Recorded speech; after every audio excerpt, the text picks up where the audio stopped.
নমস্কার, আমি ডক্টর মহুয়া, ডার্মাটোলজিস্ট। আজকে ব্ল্যাক হেডস নিয়ে কথা বলি।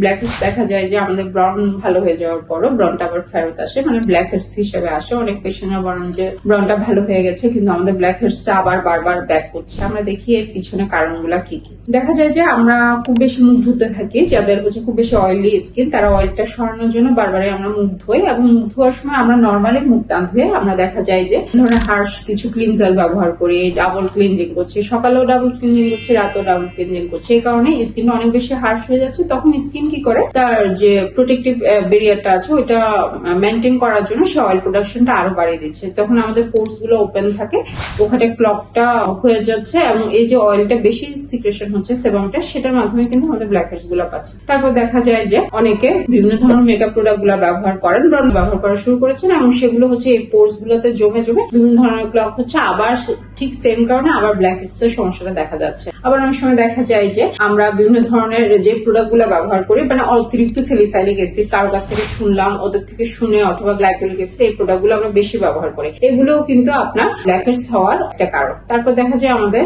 স্ট্রেস। আমরা যখন পেশেন্টদেরকে বলি যে আপনাকে স্ট্রেস ম্যানেজমেন্ট করতে হবে, তখন কিন্তু পেশেন্টরা আসলে খুব বেশি শুনতে চান না। কিন্তু স্ট্রেস যদি আপনি ম্যানেজ করতে না পারেন, আপনার আসলে ব্ল্যাক হেডস এর সমস্যা কিন্তু যাবে না, মানে ব্রণের সমস্যাটা কিন্তু যাবে না। তারপর আসে খাওয়া দাওয়ার ক্ষেত্রে। এই বিষয়ে একটা গল্প বলি। আমার এক পেশেন্ট একবার ফেসবুকে লিখছিলেন যে মানে আমি ব্রণের চিকিৎসার ব্যাপারে খুব বেশি ভালো না।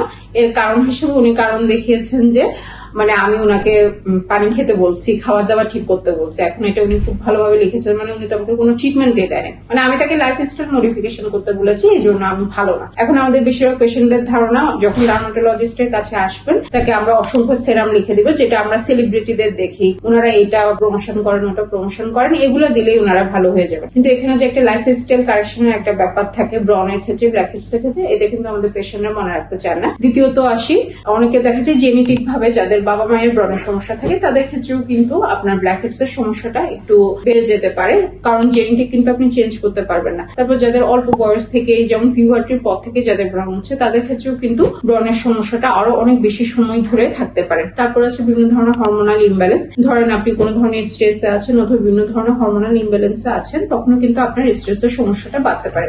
এই জন্য আপনাদের যাদের ব্ল্যাক হেডস এর সমস্যাগুলো হচ্ছে, তারা একটা প্রপার লাইফস্টাইল মেনটেন করবেন, নিজেকে হাইড্রেট রাখার চেষ্টা করবেন, এবং অবশ্যই ডক্টরের পরামর্শ অনুযায়ী উনি আপনাকে যে প্রোডাক্টগুলো দেবেন সেগুলা, এবং যতদিন পর্যন্ত ট্রিটমেন্ট দিচ্ছেন সেগুলো কিন্তু আপনাকে অবশ্যই মেনে চলতে হবে।